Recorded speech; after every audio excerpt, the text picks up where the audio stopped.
Учора, 25 квітня, до поліції надійшло повідомлення про дорожньо-транспортну пригоду у селі Грушівка Чернівецького району.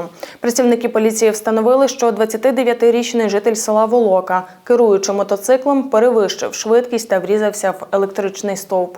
У результаті водій мотоцикла отримав тілесні ушкодження, несумісні з життям. Слідчі поліції внесли відомості про аварію до єдиного реєстру досудових розслідувань.